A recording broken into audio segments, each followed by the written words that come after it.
Put it in the car. She really wants me to take a picture of these storks. They're very cool. Very nice. Molto mask, thank you. Day 4. I can't believe it. So the weather's looking like it's gonna be good today. Today's a little bit more complicated because I couldn't find a place to stay at the next stop. So, because there's only one. So I have to get on a train at the next stop to go to the following stop. And the train leaves at 3:20. Now, I've done enough of these hikes to know that I think, especially since I'm starting before 8, my time is gonna be okay, but you know, I don't necessarily feel like I can dilly-dally too much. Tiberius said this section was his favorite that he did, so I have good hopes for that. And yeah, we'll see. First sheepdogs of the day, thank you for being behind the gate. You are a massive boy. So we've come to our first meadow game here, on point as always, especially in the morning. This is a steep ascent, but the guide says this is the steepest one today, which, if that's true, that'd be great and much easier than the other days. Well, I'm glad that today supposedly isn't as hard, because it is a lot muddier after storming so much yesterday, that it's making it harder. And also the sun is already fairly intense at like 8:30, so it's not going to be like yesterday, but it's beautiful. Now, I'm sure this will not come out on video as I'm seeing it, but come on. Are you kidding me right now? Yeah, so far today, it's just been nonstop this. Everyone said this was, or not everyone, Tiberius said this was the best views, and this is the highest rated one that I'm doing on all trails. So, pretty good so far. Sometimes the path is obvious, and sometimes it's just a bunch of wildflowers, and you kind of gotta guess. Well, first minor setback of the day.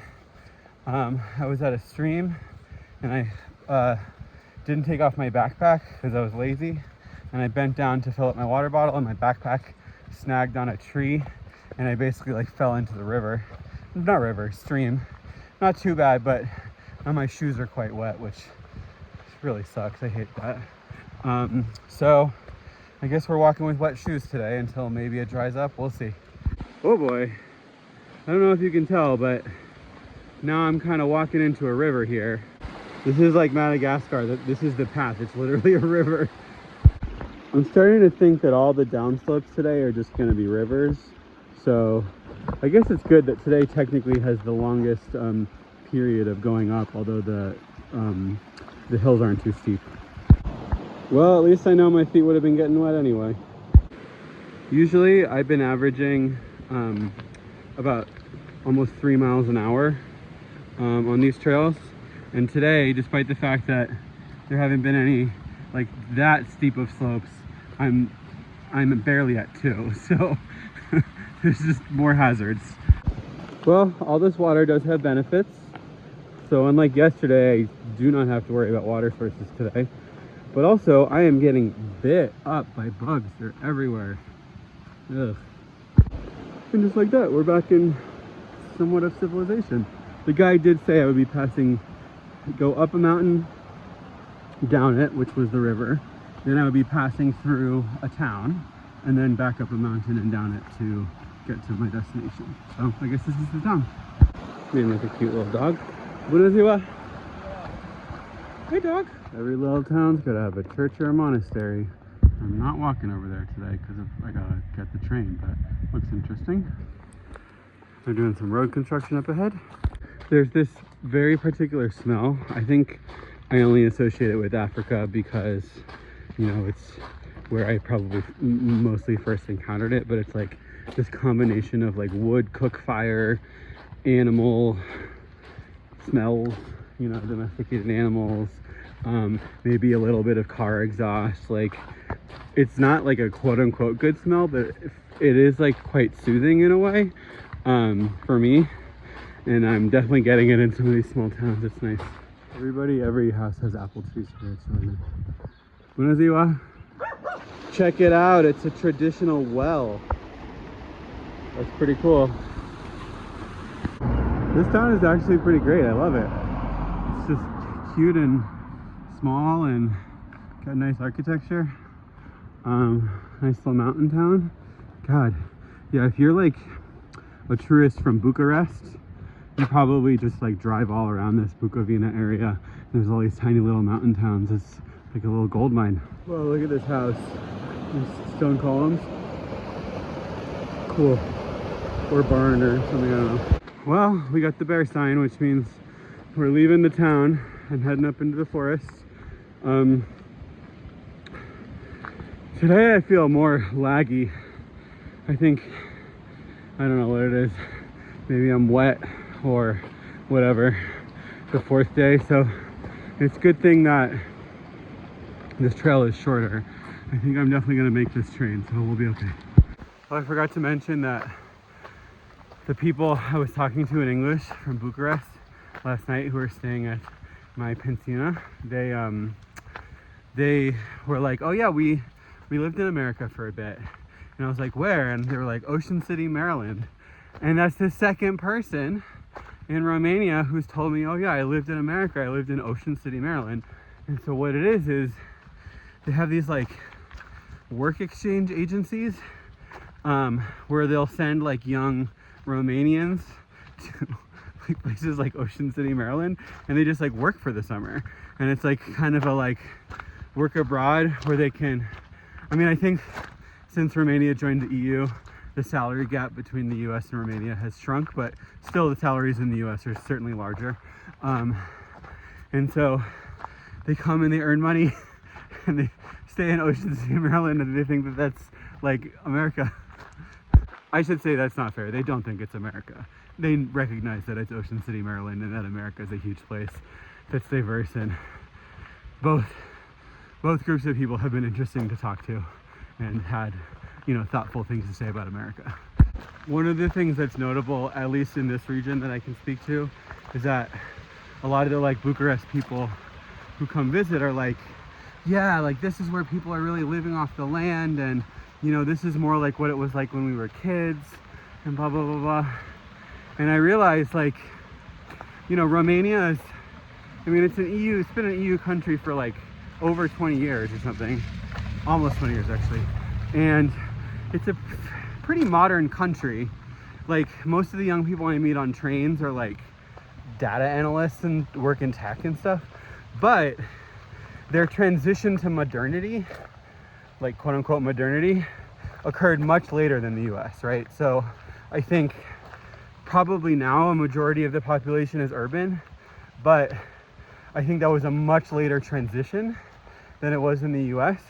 And so you just have a lot of pockets of this country that's still like very sort of like subsistence agriculture kind of stuff, right? And it's very different from the US in that way. I'm sure the US used to be like that, but certainly not anymore. We've all become so disconnected, but you have a lot of people coming and being like, oh, we come here because, you know, this is where we can live off the land, and it's really nice. LOL, is this a Romanian scarecrow? I'm like halfway waiting for it to move. What the? I realized I haven't been taking that many videos of the trail. At first it was really beautiful, and then we got to that town, and since then it's mostly been like this, which is like kind of forest, but also a wide enough road that a couple of cars have come by.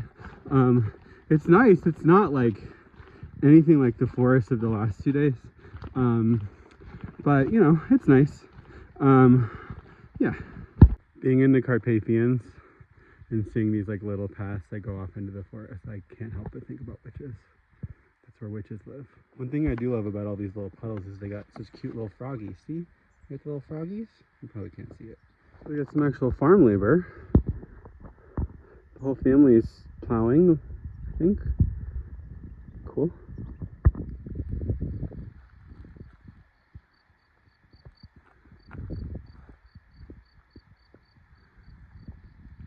I met my first good boy in Romania. My sweet boy. Multumesk. Alright, sure, yeah. This view's pretty great. And the trail is by far the flattest and most level it's been in my 5 days. So that's nice too. 4 days? I can't remember. Alright, these look like puppies, but they're having a bit of a standoff. Are you friendly, or are you coming up to me to be friendly? I know I'm a little scared, but it's okay. Yeah, it's okay. It's okay. Fine. Okay. I'm not gonna risk it, but good dog. Whoa, it's like a ski lift. Crazy. So this must be a good skiing place, right? This is a ski lift. Got a little shrine in the middle of the forest. All right, I've reached the road, which means that technically I'm at the end of my trail. Now I have to walk to the train station. I'm a little bit concerned because I didn't realize it's like a freeway. I don't even know if there's like a shoulder for me to walk on. We'll find out. If not, I might try to hitchhike. All right, well, so far I'm able to walk through this little like drainage basin thing. Hopefully that continues. This is me. I'm doing it. This is not my favorite thing I've ever done. I'm looking forward to this being over. Okay, thank God I'm off that road.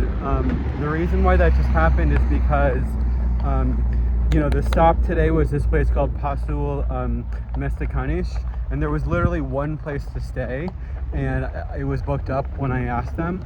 So the guide says, so just arrange a ride to Vatradornai, which is the next stop. But I don't know what it doesn't get more specific than that. And I thought I was being clever, so I looked on Google Maps and I found, oh, there's a train station with a train that leaves at 3:20 that goes to Vatradornai. And you know, it's like a 45-minute walk to the train station or whatever on Google Maps. Google Maps did not tell me that the road was going to be like that.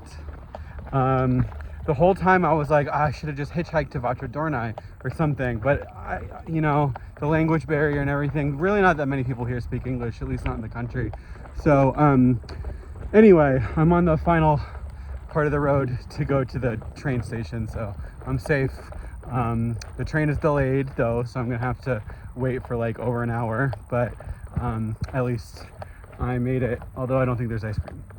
And I guess this is the train station. This is one of the more bumblefuck places I've ever been. Not a soul to be seen. You know, the train system is modern in terms of like they do have an app and stuff, so I bought my ticket and I can see real-time updates of when it's coming. So as long as they stop for me, we're good.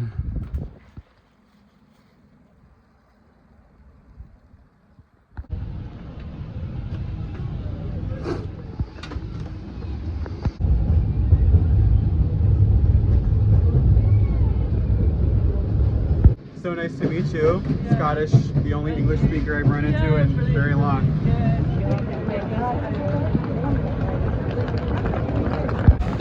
Well, that was so nice. I met Scottish people who, if you think I'm adventurous, they're like, oh, we've just been traveling for like 5 weeks, and you know, we were traveling just weed whacking through Ukraine and whatever. Really interesting family, fun to talk to on the train ride.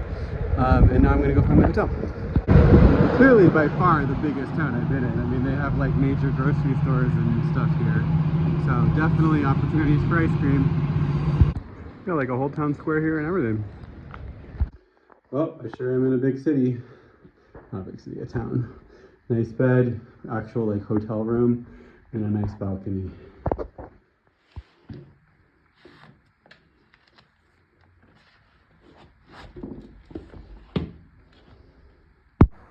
So even though it's like a nicer hotel, it's still got the sort of like family host vibe.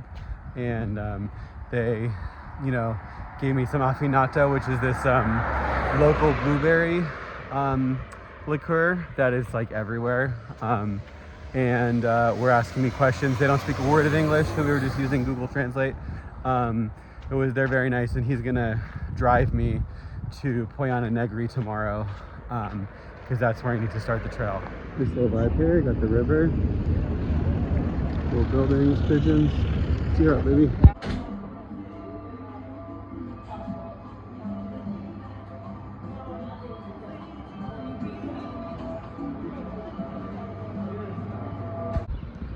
Massive parking lots, big box stores. It's like America.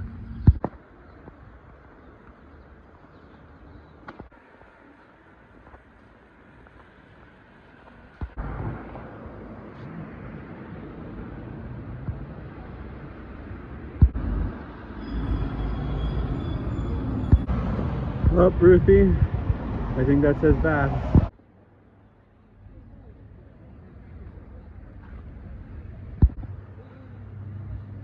Casino. Built by Austrians. I don't know. Something cool. This place is called Villa Franz Josef, in case you didn't believe the Austrians were here. Okay, so final stats. I went up 3,000 feet, but it was, for the most part, fairly gradual today, so I felt it, but it wasn't extreme like the other days. And I walked 22 miles because I also walked a bunch in the town after. And yeah, so tomorrow the hotel is gonna drive me to Poiana Negri, because it was easier to do that one onto Junca Ilve, because I can get a train from Junca Ilve to Cluj. And my last day. It says it's gonna rain all day, but also that's what it's been saying every day, and I just have faith in the universe that maybe it'll rain a little bit, but not too much.